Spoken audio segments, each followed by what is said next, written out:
अस्सलाम वालेकुम स्टूडेंट्स, मैं हूं अबीबुर रहमान और आप देख रहे हैं क्वेटा टीवी। स्टूडेंट्स, आज जो टॉपिक हम डिस्कस करेंगे वो है डाइपोल मोमेंट का। डाइपोल मोमेंट होता क्या है, चलिए जी स्टार्ट करते हैं। Dipole moment is the measure of polarity of the bond. Dipole moment क्या चीज़ है? डाइपोल मोमेंट पैमाइश है बॉन्ड की पोलैरिटी का। अब बॉन्ड की पोलैरिटी क्या होती है? मिसाल के तौर पर स्टूडेंट्स आप देखें, जब दो एटम आपस में जुड़े हों, उनमें से एक एटम की इलेक्ट्रॉन खींचने की सलाहियत यानी इलेक्ट्रोनेगेटिविटी ज़्यादा हो और दूसरे एटम की इलेक्ट्रॉन खींचने की सलाहियत यानी इलेक्ट्रोनेगेटिविटी कम हो, तो जिसकी इलेक्ट्रोनेगेटिविटी ज़्यादा होगी वो इलेक्ट्रॉन के इस बॉन्डिंग पेयर को अपनी तरफ खींच लेगा, जिसकी वजह से इस पर आएगा पार्शियल नेगेटिव चार्ज, और जिसके इलेक्ट्रॉन दूर चले जाएंगे उस पे आएगा पार्शियल पॉजिटिव चार्ज। अब ये जो मॉलिक्यूल है, इन चार्जेस की वजह से ये बन चुका है पोलर। तो दोबारा देखें, डाइपोल मोमेंट पैमाइश है पोलरिटी ऑफ द बॉन्ड, इस बॉन्ड की पोलरिटी की कि बॉन्ड कितना पोलर है in a covalently bonded molecule, covalent bond वाले मॉलिक्यूल में। एक डेफिनेशन तो इसका हुआ ये, एक डेफिनेशन हम आगे डिस्कस करेंगे। ग्रेटर द डाइपोल मोमेंट, जितना ज़्यादा डाइपोल मोमेंट होगा। अब डाइपोल मोमेंट कैसे, वो हम बाद में डिस्कस करेंगे। Greater is the polarity of molecule, तो उसकी पोलरिटी भी यानी उसके चार्ज भी ज़्यादा होंगे। मिसाल के तौर पर dipole moment of water 1.85 debye है। पानी के मॉलिक्यूल में जो डाइपोल मोमेंट बन रहा होता है इन चार्जेस की वजह से, ठीक, तो वो डाइपोल मोमेंट होता है 1.85 डिबाई। इस डी को कहते हैं डिबाई, इसे हम आगे डिस्कस करेंगे। तो पानी के इस मॉलिक्यूल को अगर आप देखें तो इसका जो डाइपोल मोमेंट है वो 1.85 आ रहा है, जबकि dipole moment of ammonia is 1.47 debye. और अगर अमोनिया में हम देखें डाइपोल मोमेंट को, ठीक, अमोनिया में 3 हाइड्रोजन जुड़े हुए होते हैं, ठीक। अब इसमें जो नाइट्रोजन है ये ज़्यादा इलेक्ट्रोनेगेटिव है बनिस्बत हाइड्रोजन्स के, ठीक है। तो यहाँ पर अमोनिया क्या करेगा, इनके इलेक्ट्रॉनों को अपनी तरफ खींच लेगा, जिसकी वजह से इस पर आएगा पार्शियल नेगेटिव चार्ज और हाइड्रोजन्स पे होगा पार्शियल पॉजिटिव चार्ज। अब ये जो अमोनिया का मॉलिक्यूल है इसका डाइपोल मोमेंट होगा 1.47। तो अब आपने देखा इसका डाइपोल मोमेंट कम है और पानी का डाइपोल मोमेंट ज़्यादा है, तो जिसका डाइपोल मोमेंट ज़्यादा होगा वो ज़्यादा पोलर होगा। ग्रेटर द डाइपोल मोमेंट, जितना डाइपोल मोमेंट ज़्यादा होगा greater is the polarity of molecule, तो उस मॉलिक्यूल की पोलरिटी भी होगी ज़्यादा। Molecule is non polar with zero dipole moment, अगर किसी मॉलिक्यूल का डाइपोल मोमेंट ज़ीरो आ जाए तो वो नॉन पोलर होगा, जैसे dipole moment of carbon dioxide is zero, ठीक। अब इसे हम बाद में डिटेल में डिस्कस करेंगे। It can also be defined as, dipole moment की एक और डिफिनेशन है, the product of electric charge on either end of a polar bond, ज़रब इलेक्ट्रिक चार्ज का। यानी इधर आप फार्मूला देखिए, ये जो आपको क्यू नज़र आ रहा है, ज़रब देना इलेक्ट्रिक चार्ज को, ठीक है, किसके साथ, on either end of the polar bonds, यानी किसी भी पोलर बॉन्ड के जो दोनों सिरों पर, ईदर एंड्स यानी इस सिरे पर या इस सिरे पर जो चार्जेस मौजूद होंगे, इन चार्जेस को ज़रब देना इनके बीच फासले के, ये इनके बीच जो फासला है आर, इसके साथ ज़रब देना, ठीक है, ये चार्जेस को ज़रब देना आर यानी फासले के साथ। The product of electric charge, ज़रब देना इलेक्ट्रिक चार्ज को on either end of the polar bond, जो दोनों साइड पर है पोलर बॉन्ड के, एंड द डिस्टेंस, और डिस्टेंस को जो उनके बीच में है, बिटवीन द चार्जेस, चार्जेस के बीच फासला और चार्जेस की मिकदार, इसको ज़रब देना इस called dipole moment. It is shown by, ये, ठीक है, इस निशान से इसे ज़ाहिर करेंगे। इट्स यूनिट इज़ डिबाई, और इसका यूनिट क्या है, डिबाई। इन एस आई यानी सिस्टम इंटरनेशनल जो पूरी दुनिया में स्टैंडर्ड है पैमाइश का। इसमें it's unit is coulomb metre, इसका यूनिट कूलम मीटर है। वैसे हम इससे ज़्यादा मशहूर डिबाय है, ठीक। अब डाइपोल मूवमेंट बराबर होता है चार्ज इनटू डिस्टेंस के, या जिसे हम डाइपोल मूवमेंट को इस यू से ज़ाहिर करेंगे, और ये होगा क्यू इंटू आर, और क्यू चार्ज है और आर क्या चीज़ है, डिस्टेंस है। अब स्टूडेंट्स आपने ये जहन में रखना कि ये जो क्यू चार्ज है इसका मतलब ये वाले चार्जेस नहीं जो पार्शल नेगेटिव और पार्शल पॉजिटिव है, बल्कि यहाँ जो चार्ज की मिकदार होगी हम उस चार्ज की मिकदार की बात कर रहे हैं, ठीक है। और आर क्या है, दो चार्जेस के बीच डिस्टेंस। एक्सप्लेनेशन, इन HCl के मालिक्यूल में ये जो आपको यहाँ पर नज़र आ रहा है, ठीक, ये जो HCl का मालिक्यूल है हम इसकी बात करेंगे। Chlorine atom is more electronegative, chlorine का एटम ज़्यादा इलेक्ट्रोनेगेटिव है देन हाइड्रोजन बनिस्बत इस हाइड्रोजन के, due to which chlorine attracts the electrons towards itself, जिसकी वजह से क्लोरीन क्या करेगा, ये जो बॉन्डिंग इलेक्ट्रॉन्स है इनको अपनी तरफ खींच लेगा। 10 chlorine gets partial negative charge, बस क्लोरीन पे आ जाएगा partial negative charge, and while hydrogen gets partial positive charge, और हाइड्रोजन पे होगा पार्शल पॉजिटिव चार्ज। इस मालिक्यूल को अब यूँ भी लिखा जा सकता है कि इधर यानी हाइड्रोजन पे हो जाएगा क्यू प्लस चार्ज और यहाँ पर हो जाएगा क्यू माइनस चार्ज, ठीक। और इसे हम डाइपोल मूवमेंट से ज़ाहिर करेंगे यू से इंटू क्यू आर, ठीक है, यानी इन चार्जेस को ज़रब देना बीच के फासले पर। Dipole movement is a vector quantity, dipole movement एक वेक्टर क्वांटिटी है। वेक्टर क्वांटिटी उसको कहते हैं जिसकी सिमत भी हो और उसके साथ साथ उसका मिकदार भी हो, ठीक है, जिसकी मिकदार सिम दोनों उसे वेक्टर क्वांटिटी कहते हैं। तो dipole movement is a vector quantity, dipole movement एक वेक्टर क्वांटिटी है, which means it has both direction as well as magnitude, यानी इसका रुख भी है। अब देखें क्लोरीन इलेक्ट्रॉनों को खींच रहा है तो डाइपोल मूवमेंट का रुख होगा क्लोरीन की तरफ, and as well as magnitude, और इसकी मिकदार भी होगी, इसकी क्या होगी, मिकदार, यानी जो ये दो चार्जेस है इसकी मिकदार हो गई और ये इसका रुख हुआ, तो ऐसे मिकदार और रुख वाले को कहते हैं vector quantity. The direction of dipole movement will be from positive to negative, और डाइपोल मूवमेंट का रुख होगा पॉजिटिव से नेगेटिव की तरफ, यानी पॉजिटिव से नेगेटिव की तरफ, जैसा ये एरो का निशान आप देख रहे हैं, ठीक। और स्टूडेंट्स इस एरो के निशान में ये जो आपको नज़र आ रहा है क्रॉस, ये जो पीछे क्रॉस है ये जगह, ठीक, ये शो करता है इस तरफ के पॉजिटिव चार्ज को और रुख शो करता है नेगेटिव चार्ज को। It is represented by an arrow one end, ठीक है, an arrow with a cross at one end, इसको हम जाहिर करते हैं एक एरो से विद अ क्रॉस, जिसमें क्रॉस होता है एक सिरे पर। In some cases molecules are non polar, कुछ केसेस में मॉलिक्यूल्स होते हैं non polar, although they have dipoles on them, अगर उन पर डाइपोल मौजूद है। जैसे बात करें कार्बन डाइऑक्साइड की, अब इसमें आप देखिए कार्बन बीच में है, इस तरफ भी ऑक्सीजन इस तरफ भी ऑक्सीजन, अब ऑक्सीजन ज़्यादा इलेक्ट्रोनेगेटिव है और कार्बन की इलेक्ट्रोनेगेटिविटी कम है, तो अब ऑक्सीजन क्या करेंगे, कार्बन के इलेक्ट्रॉनों को अपनी तरफ खींच लेंगे, तो एक डाइपोल इस तरफ को बन जाएगा और एक डाइपोल इस तरफ को बन जाएगा। लेकिन चूंकि ये दोनों डाइपोल मैग्नीट्यूड में मिकदार में बराबर हैं और सिमत में अपोजिट है, तो एक दूसरे को कैंसिल कर देंगे, जिसकी वजह से डाइपोल मूवमेंट आएगा zero debye. Carbon dioxide is non polar, carbon dioxide अगरचे नॉन पोलर है, although it has two dipoles, जबकि ये टू डाइपोल्स भी रखता है। कार्बन डाइऑक्साइड नॉन पोलर है अगरचे ये दो डाइपोल्स रखता है, एक डाइपोल ये एक डाइपोल ये।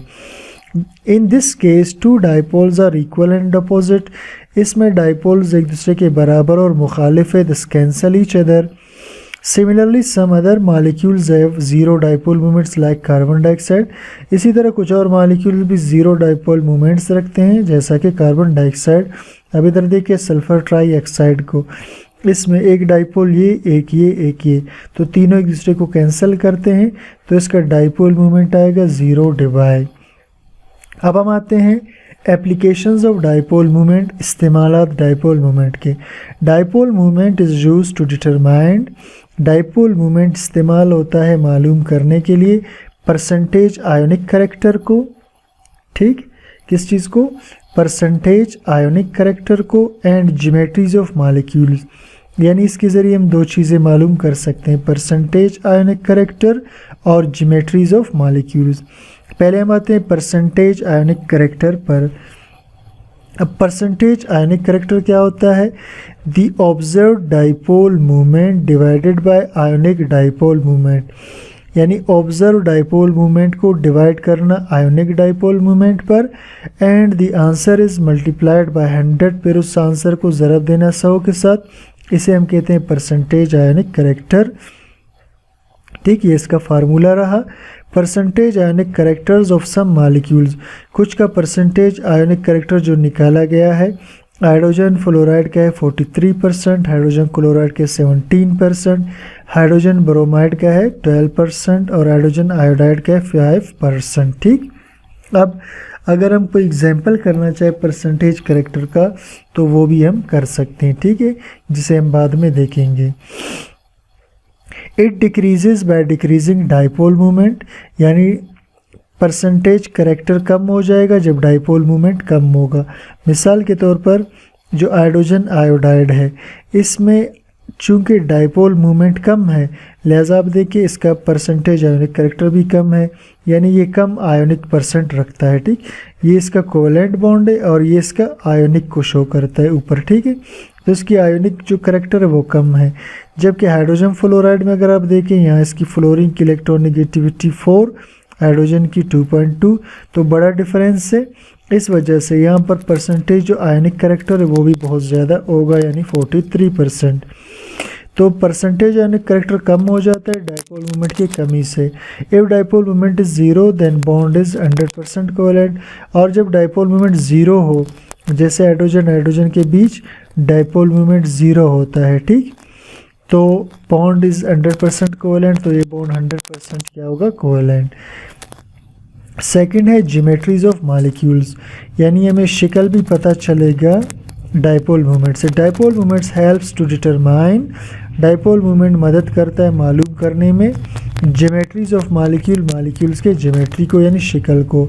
तो इसमें पहली बात geometries of diatomic molecules, जैसे H2 डाई एटमिक है, O2 डाई एटमिक है, N2 डाई एटमिक है, या HCl डाई एटमिक है, इस तरह के मॉलिक्यूल्स की ज्योमेट्री को मालूम करना। ठीक, the geometry of diatomic molecules is always linear, geometry diatomic molecules की हमेशा सीधी होती है। ठीक है, वेदर दे आर पोलर और नॉन पोलर, चाहे वो पोलर हो या नॉन पोलर। मिसाल के तौर पर इस टेबल में आप देखें, ठीक है, हमने कुछ एग्जाम्पल्स लिखे हैं जिसमें फार्मूला है, फिर उसका डाइपोल मूवमेंट है, फिर नेचर ऑफ बॉन्ड है और ज्योमेट्री यानी शक्ल।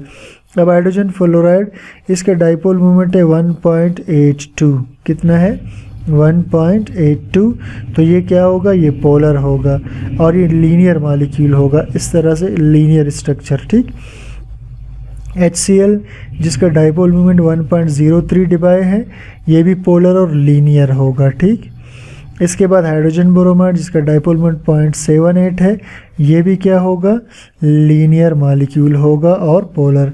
हाइड्रोजन आयोडाइड जिसका डाइपोल मूवमेंट 0.38 है, तो ये भी क्या होगा, लीनियर मॉलिक्यूल। ठीक, कार्बन मोनोऑक्साइड जिसका डाइपोल मूवमेंट 0.12 है, ये भी पोलर है और लीनियर है। ठीक है, कार्बन मोनोऑक्साइड। ठीक है, इसमें 3 बॉन्ड बन रहे होते हैं बाज़ औक़ात, ठीक है, कार्बन मोनोऑक्साइड के अंदर। और उसके बाद हाइड्रोजन है, इसका डाइपोल मूवमेंट 0 होगा क्योंकि हाइड्रोजन के बीच, ठीक है, इलेक्ट्रोनेगेटिविटी का फ़र्क नहीं होता, तो ये नॉन पोलर होगा। क्या होगा, नॉन पोलर और लीनियर। इसी तरह नाइट्रोजन ये भी लीनियर होगा और नॉन पोलर। ठीक, उसके बाद हम आते हैं दूसरे स्टेप की तरफ। ठीक है, geometries of try atomic molecules, 3 atom वाले मॉलिक्यूल्स जैसे बोरोन, ट्राईफ्लोराइड हुआ, इस तरह के मॉलिक्यूल्स। ठीक है, try atomic linear molecules, 3 atom वाले जो सीधे मॉलिक्यूल्स हैं, हैव नो डाइपोल मूवमेंट, उनमें डाइपोल मूवमेंट नहीं होता। यहाँ लीनियर से मुराद ठीक यहाँ लीनियर से मुराद रेगुलर स्ट्रक्चर्स हैं। कौन से स्ट्रक्चर्स? रेगुलर। अब रेगुलर क्या होते हैं ये आगे मैं आपको समझाता हूँ, ठीक। Triatomic linear molecules have no dipole moment. 3 atom वाले लीनियर मॉलिक्यूल्स में डाइपोल मोमेंट नहीं होता। Because bond movements are equal and opposite, क्योंकि इनके बॉन्ड मूवमेंट्स इक्वल और अपोजिट हैं and they cancel each other. मिसाल के तौर पर आप बोरोन ट्राईफ्लोराइड की एग्जांपल ले लें। अब बोरोन के साथ एक फ्लोरीन यहाँ लगा है, एक यहाँ लगा है, एक यहाँ, ठीक। अब ये फ्लोरीन भी इलेक्ट्रॉनों को अपनी तरफ खींच रहा होगा, ये भी खींच रहा होगा और ये भी खींच रहा। चूँकि ये तीनों खींच रहे हैं तो ये सारे आपस में कैंसिल हो जाएंगे, ठीक। इसका डाइपोल मोमेंट हो जाएगा 0 डिवाई। ये रेगुलर स्ट्रक्चर इसको कहते हैं, ठीक है। रेगुलर जो बिल्कुल तरतीब में हो, जिसकी ज्योमेट्री ख़राब ना हो, रेगुलर स्ट्रक्चर हो, ठीक है। यानी तरतीबवार या मुसलसल स्ट्रक्चर हम इसे कह सकते हैं, ठीक। तो ट्राइएटमिक मॉलिक्यूल्स की। अब इसी तरह ट्राइएटमिक मॉलिक्यूल्स में अगर हम कार्बन डाइऑक्साइड की एग्जांपल लेते हैं तो इसमें 2 डाइपोल मोमेंट है, एक इस तरफ और एक इस तरफ, ठीक। क्योंकि ऑक्सीजन ज़्यादा पोलर है तो वो इलेक्ट्रॉनों को खींचेगा, जिसकी वजह से ऑक्सीजन पे पार्शियल नेगेटिव चार्ज आ जाएगा और कार्बन पे पार्शियल पॉजिटिव। लेकिन चूँकि ये डाइपोल मोमेंट्स एक दूसरे के अपोजिट और इक्वल है तो ये कैंसिल होकर 0 डिवाई बन जाएगा। तो इसलिए कार्बन डाइऑक्साइड पर कोई डाइपोल मोमेंट आपको नज़र नहीं आएगा, ठीक है। बिल्कुल इसी तरह अगर हम कुछ और एग्जांपल्स इसके देखें, जैसे वो, लेकिन ट्राइएटमिक में बाज़ औक़ात पोलर इसका डाइपोल मोमेंट हो भी सकता है, जैसे वाटर का मॉलिक्यूल, इसकी हम एग्जांपल ले लें। अब इसमें ऑक्सीजन की इलेक्ट्रोनेगेटिविटी 3.5 और हाइड्रोजन की 2.2। तो ऑक्सीजन क्या करेगा, इसके इलेक्ट्रॉनों को भी खींच लेगा, इसके इलेक्ट्रॉनों को भी खींच लेगा। इधर पार्शियल पॉजिटिव, पार्शियल नेगेटिव और इधर पार्शियल पॉजिटिव, ठीक। तो अब इधर देखिए जी, ये जो है ट्राइएटमिक है, लेकिन इसमें, ठीक है, इसकी शक्ल बिल्कुल सीधी नहीं है, रेगुलर नहीं है, जिसकी वजह से थोड़ा सा बैंड स्ट्रक्चर है, यानी इसका स्ट्रक्चर इस तरह से थोड़ा सा बैंड है, ठीक। इस वजह से इसका डाइपोल मोमेंट होगा 1.85 डिवाई, यानी इसकी ज्योमेट्री सीधी नहीं होगी बल्कि थोड़ा सा एंगुलर स्ट्रक्चर होगा वाटर का, ठीक है। बैंड स्ट्रक्चर भी हम इसे कह सकते हैं और एंगुलर स्ट्रक्चर भी इसे हम कह सकते हैं, ठीक है। तो इस तरह में पता चला कि अगर डाइपोल मोमेंट 0 हो तो वो स्ट्रक्चर ज़्यादा क्या होगा, लीनियर या रेगुलर, और अगर डाइपोल मोमेंट 0 ना हो तो वो स्ट्रक्चर बैंड हो सकता है, ठीक। इसके बाद geometries of symmetrical molecule, geometry symmetrical molecules की, ठीक है। सिमेट्रिकल मॉलिक्यूल्स ऐसे मॉलिक्यूल्स को कहते हैं जिनमें सिमेट्री पाई जाए, ठीक है, जिनका रेगुलर स्ट्रक्चर हो। जैसे हम थोड़ी देर पहले बोरोन ट्राई फ्लोराइड की बात कर रहे थे, ठीक है, इसका स्ट्रक्चर सिमेट्रिकल है, ठीक है। बिल्कुल इसी तरह अगर हम मीथेन की बात करें, ठीक है, तो मीथेन का स्ट्रक्चर भी क्या है, सिमेट्रिकल है, ठीक। और बिल्कुल इसी तरह अगर हम कार्बन टेट्राक्लोराइड की बात करें, अब इसमें देखिए जी, क्लोरीन की इलेक्ट्रोनेगेटिविटी ज़्यादा है तो क्लोरीन पे आएगा पार्शियल नेगेटिव चार्ज और कार्बन पे पार्शियल पॉजिटिव। लेकिन चूँकि इस केस में आप देख रहे हैं ये डाइपोल मोमेंट इस डाइपोल मोमेंट को कैंसिल करेगा और ये डाइपोल मोमेंट इस डाइपोल मोमेंट को कैंसिल कर देगा, जिसकी वजह से इसका डाइपोल मोमेंट क्या आएगा, 0 डिवाई। क्या आएगा इसका डाइपोल मोमेंट, 0 डिवाई। बिल्कुल इसी तरह इसका डाइपोल मोमेंट भी आएगा 0 डिवाई, इसका डाइपोल मोमेंट भी आएगा 0 डिवाई। तो स्टूडेंट्स, ये आज का हमारा लेक्चर था डाइपोल मोमेंट पर। तो उम्मीद करता हूँ आपको समझ में आ गया होगा। अगर कोई मसला हो, कोई चीज़ समझ में ना आया हो, कमेंट सेक्शन में ज़रूर बताइए। और रिक्वेस्ट है कि चैनल को सब्सक्राइब कीजिए, लाइक कीजिए और शेयर कीजिए। Thank you for watching.